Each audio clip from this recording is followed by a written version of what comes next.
stupid. You finish talking to Tim and start talking to the Prothean VI. He tells you the Citadel is the catalyst and that it's the key to completing the Crucible. Which brings me to question, why didn't the Reapers start their invasion with the attack on the Citadel? You know, the heart of galactic civilization? Why didn't they just do what they did last time when they attacked the Protheans? They can switch off the mass relay so all the races can't organize their military forces and are cut away from each other. You'd think that the ancient super-intelligent robots would have incorporated that strategy, instead of giving the races a chance to fight back. How is it that a dumbass like me is coming up with smarter warfare tactics than the all-knowing ancient aliens? We find out that the Citadel has been moved to the Sol system on Earth, which seems dumb since Thessia was closer and the Asari are more advanced. Wouldn't it make more sense to go to the Asari homeworld since they have better technology? But no, we have to make it about taking back Earth because it sounds more epic in the advertising. Speaking of which, it's time to end this bullshit. We're given a brief summary of the plan, where we have to reach the Citadel in order to activate the weapon. But here's my question. If our objective is to get to the Citadel to activate the Crucible since it's the catalyst, why don't we use the conduit? The mass relay linking Ilos directly to the Citadel. Just send Shepard and the Mako like last time and have them make their way to the center. Even if you want to make the argument they have to go through a specific entry point, they know that it's in London. Have the Normandy transport Shepard near the beam and they'll just run for it. And if the area is being protected by Reapers, blow them up. We have dozens of ways of destroying one in a couple of hits, so it's not like we'll have a hard time getting through. And there's another hole in this plan. If the Reapers know we're trying to get to the Citadel through the beam, why don't they turn it off? They have complete control over it. They can just turn it off, which would throw off the enemy and possibly trap them. But hey, these are the same Reapers that didn't start their invasion with the Citadel, so expecting them to use a tactical advantage would be wishful thinking. Anyway, we start the final battle as we see all the fleets and allies assembling for their attack on the Reaper forces of Earth. Pretty much the series' endgame moment. But here's the problem. This plan of attack is really convoluted. You got thousands of starships all huddled next to each other in a very close proximity. These ships, if they take enough damage, will explode, causing debris to fly all over the place. And with the ships so close to each other, the debris can cause a chain reaction where all the allies end up destroying themselves. In the Chronicles of Narnia and the MCU, the good guys also had allied forces huddled up next to each other, but they weren't spaceships that could explode. They were ground troops made up of flesh and bone. So you didn't have to worry about a chain reaction where they self-destruct their forces if someone gets shot. This is a backwards plan of attack because of all the ways it could go horribly wrong. If the Reapers land a lucky shot and destroy something big like the Quarian fleet, there's gonna be a lot of team killing going on. And even if for some reason you don't view this as a plot hole, the fleet battle is so generic and boring. For 2 minutes, all you're seeing is spaceships flying around and lasers being fired at Reaper forces. It's as basic and one note of a spaceship battle as you can get. There's no spectacle or adrenaline to this battle because they put so little effort into making it exciting. And on top of that, when you eventually get to Earth's surface, you get absolutely zero payoff for all the time you spent gathering resources and allies. There's no cutscene showcasing all the allied forces you accumulated or any of your squadmates from the previous games. No Elcor, no Volus, no Vorcha, no Hanar, no Drell, no Quarians, no Geth, no Batarians, no Solarians, no Turians, no Krogan, no Rachni, and no Leviathan in spite of them being the most crucial race if you bought the DLC. No Blue Suns, no Blood Pack, no Eclipse, no Omega Forces, no Excerberus Forces, no clans of any sort. You don't see Rex leading Krogan, Grunt beating down enemies, Miranda and Jack teaming up, Zaid shooting down husks, Samara using her biotic powers against Banshee, Jacob fighting alongside human soldiers, or Arya fighting to avenge Nareen. I mean, look at Avengers Endgame, where you see everyone coming together for the final fight against Thanos, Iron Man, Captain America, Thor, Black Panther, Ant-Man, the Wasp, Iron Woman, Bucky, the Falcon, Hawkeye, Doctor Strange, Scarlet Witch, Spider-Man, Captain Marvel. All these characters who get their own badass scene of glory showing you how much they've developed and how powerful they've become. That was an actual payoff for all the time you invested in the MCU. What's the payoff in Mass Effect 3? Just spaceships shooting each other and Shepard doing more of what they've been doing throughout the game. Unlike Mass Effect 2 where you get to see all your assets being put to use, Mass Effect 3 just has a single generic fleet battle and then focuses entirely on Shepard. This isn't an epic final battle with all the galaxy coming together. This is just Shepard cleaning up the Council and the Alliance's mess after they did nothing to help. Seriously, BioWare? Fuck all of you for all the time you tricked me into wasting on this franchise just for me to get nothing in return. This is what I mean by EMS having absolutely no value. You waste all that time trying to make those numbers go up and you are given absolutely no reward for it. The only thing EMS determines is whether or not the Earth gets destroyed and if the galaxy gets obliterated if you pick the destroy ending. And it has absolutely no influence on the controller synthesis ending. And even then, the Mass Effect 4 trailer confirms that the destroy ending was canon and that the galaxy wasn't destroyed. Literally, EMS has no reason for being in this game. It's an entirely meaningless mechanic. What a fucking load. I got more payoff for the money I spent eating food from Taco Bell. At least I got to eat some good cheese roll-ups before the unsettling bathroom experience. And now for the moment you've all been waiting for. The one thing that everyone seems to believe supposedly saved this game from being condemned as a terrible storytelling experience. The extended cut. BioWare's attempt to address all the fan backlash and give us a proper sense of closure for the Mass Effect trilogy. And I'll give them this. It is better than the original cut version from launch, but a polished turd is still a turd. Let's get started, shall we? First you have Shepard calling the Normandy for evacuation, helping your team escape while having an emotional goodbye with your love interest if you have one. It sounds good on paper, but there's a number of holes with this setup. First we see how the Normandy, by some unexplained space magic, arrives on the scene in the middle of a Reaper attack in a total of 5 seconds after Shepard called Joker.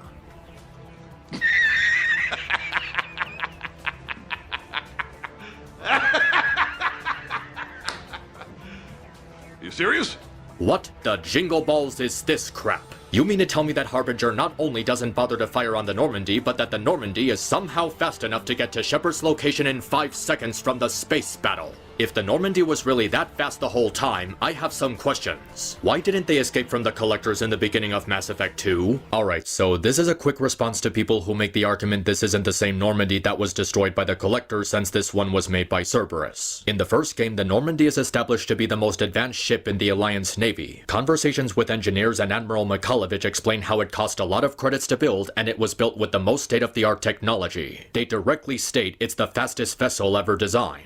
And it was co-built by the Turians, who were established to have the most advanced military power in the galaxy. There is no reason to believe the original version of the Normandy is incapable of the same maneuverability and speed as the one Cerberus built. If you want to make the argument the Collectors had a more advanced ship, that's still not a good enough excuse. Because in the Suicide mission, we clearly see the Normandy flying circles around the Collector ship. Yes, your crew members can still die if you don't upgrade, but those upgrades are restricted to armor plating, kinetic barriers, and heavy cannons, none of which are related to the Normandy's speed and mobility. There's not enough dialogue to indicate that the Cerberus Normandy was made to surpass the original in terms of speed and mobility. It was said to be a direct replica of the original. Why did it take so long for them to show up at the beginning of Mass Effect 3? Why did it take so long to get to Mars? Why don't you just take us to the conduit on Ilos? This war should be over in 2 minutes. Also, we are at the most crucial moment in this war. The final run to get to the catalyst to activate the Crucible. Anderson told us that we can't retreat once we go down there. And now you're having Shepard call for evac? Who are you even evacuating? Just 2 people instead of a group of injured or incapacitated soldiers? It's a waste of fuel. Also, in spite of this extended cut supposedly being an improvement over the original, Harbinger, for some reason, still leaves the Citadel beam unguarded. He doesn't make sure Shepard is dead, he doesn't turn off the beam, we don't even get a proper boss fight with him. If by extended cut you mean extending BioWare's middle finger, then you succeeded with flying colors. Insert Marauder shields choke and we make our way to the Citadel's control room, where Anderson is waiting. Okay, what the hell is going on here? How did Anderson get to the control room before us? He was never seen entering the beam and he says that he followed Shepard. How did you follow Shepard if you were nowhere to be seen after Harbinger's blast? And what do you mean by you didn't come out of the same place as Shepard? There is only one entry point in this part of the Citadel. How the fuck did Anderson get teleported to another location? And if that wasn't stupid enough, we also come across Tim. How the hell did he get here? Did he just waltz over to the beam while explosions were going off around him? Did he get here before the attack and was just waiting to surprise Shepard? If he was already here, why didn't he activate the Crucible to control the Reapers? Stop using indoctrination as an excuse. It's not a get-out-of-jail-free card for bad writing. I warned you. Control is the means to survival. Control of the Reapers, and of you, if necessary. You literally never said that at any point in Mass Effect 2. Your goal was establishing human dominance, not survival by controlling the Reapers. They're controlling you. I don't think so, Admiral. Okay, then explain the operation where you had Reaper tech put in your body. Why would you even do that? Did you really think it would make you safe from indoctrination, or that having it would make you less susceptible? I've dedicated my life to understanding the Reapers, and I know with certainty the Crucible will allow me to control them. The data you found at the archive said nothing about the Crucible's function. They were only blueprints on how to build it. Now you're just spewing random gibberish. And what if he's wrong? What if controlling the Reapers is the answer? You literally said in our previous encounter that you transcended humanity above the Reapers. Why do you still want them if you believe you surpassed them? Do you think power like this comes easy? There are sacrifices. You sacrificed too much. Shepard, I only wanted to protect humanity. Someone who's this obsessed with power does not do anything out of a desire to protect. Even in Mass Effect 2, you made that clear. You've done exactly what the Reapers wanted. You're still doing it because they control you. They're too strong.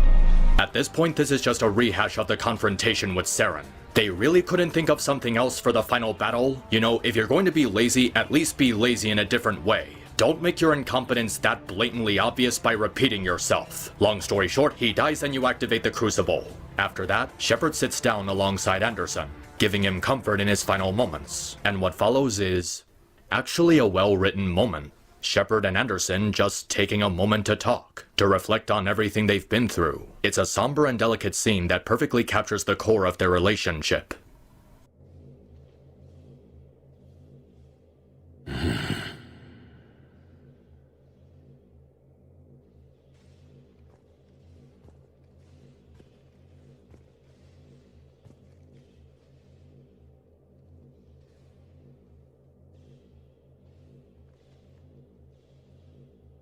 Commander? We did it. Yes, we did. It's, quite a view.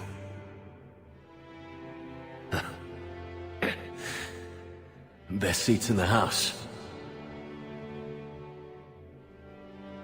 You ever wonder how things would have been different? How our lives would be different if this hadn't happened? Sure. I never had a family, Shepard. Never had children. There'll be time enough for that now.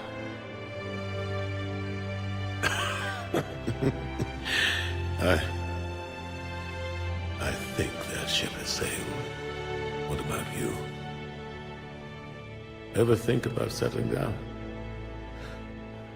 I'm a soldier, Anderson. Like you. Not really fit for doing anything else.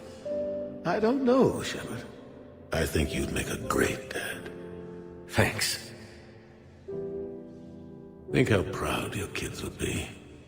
Telling everyone their dad is Commander Shepard. I don't know about that. Not everything I've done is something to be proud of. God. Feels like years since I just sat down. I think you earned a rest. Anderson? Stay with me. We're almost through this. You did good, son. You did good. I'm proud of you. Thank you, sir. Anderson?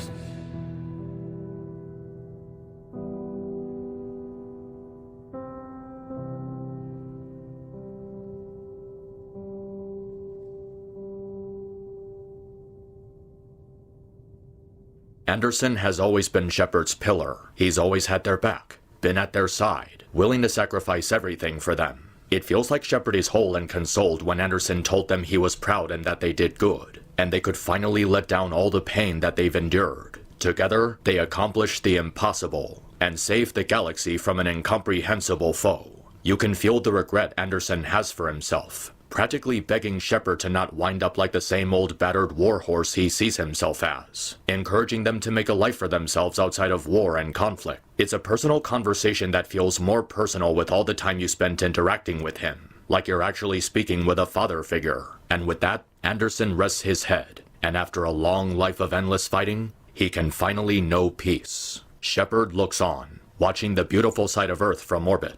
It's slow paced, but it's done in a way that helps you get immersed in the moment. It's quiet and somber, allowing you to just take it all in. All they have to do now is give us a proper conclusion to the Mass Effect trilogy. Now, before I go any further, I need to talk about the importance of an ending. A lot of people like to make the argument that it's more about the journey than the destination, but this is said by people who underestimate the importance of an ending. This is the part of the story where the author says, "This is it. This is what we've been building up to since the beginning," where the audience is told that this was all worth it. Endings to a story are something that have to be handled very carefully, because it acts as the payoff for all the time you invested into a series. It acts as the culmination for all the character development and all the world building established throughout the story. And if you mess that up, it'll make the story feel incomplete and unfulfilling, leaving you with a feeling that you wasted your time. People don't like to admit it, but we think more about how a story ends than how it begins, especially if it ends badly. With that fact in mind, it's absolutely crucial that when you get to the end of the story, you have to make it satisfying on every level. Imagine the kind of ending we could have for Mass Effect 3. The Crucible is activated, the Reapers are destroyed, peace returns to the galaxy with dozens of centuries-old conflicts being settled in the face of a greater threat. After the cheering and celebration, there's a memorial for those we lost along the way. Shepard and all their friends putting together a funeral for Anderson, paying their final respects to him. After that, we have a flash forward into the future. We see all the characters we grew to love living happily in their new lives. We see Shepard and their love interest raising a family. We see races who were once enemies cooperating as allies for a better galaxy. And Shepard looks out into the field of their new home, thinking about the comrades they lost, but how their sacrifice was for a great cause. The insurance of a happy and peaceful future. It sounds cheesy, but that's what every fan of Mass Effect would have wanted. After the hundreds of hours we spent getting invested in these characters and their stories, exploring this world, learning about its history, we deserve an ending that shows respect for all of that. An ending that shows how BioWare truly values us for all the time we spend playing their games. If BioWare had just done that, if they gave Mass Effect 3 the proper ending it deserves, I would not be making this video, because that's all I would have wanted. An ending that leaves me happy for all the time I invested in this trilogy, the characters I grew to love, this world that I love spending time in, the immersion of the dialogue and gameplay, getting to customize my Shepard how I wanted, building their character the way I wanted. It really felt like I myself was part of this universe. Whenever I see Shepard talking to Liara, Garrus, Tali, Rex, Kaidan, Ashley, Miranda, Jacob, Jack, Mordin, Grunt, Thane, Samara, Legion, Kasumi, Zaid, Anderson, Joker, Javik, or all of these other characters, I see myself. That's me talking to all those people. That is when you know that you created a role-playing experience that truly earned its mantle as one of the most beloved video game franchises of all time. If BioWare just gave us that ending, that special ending where we see the end result of all the choices we made, all the relationships we built, the conclusion to so many storylines, if BioWare just gave us that sense of closure, every single moment of stupid bullshit that happened in this game, all of it would have been worth it for me.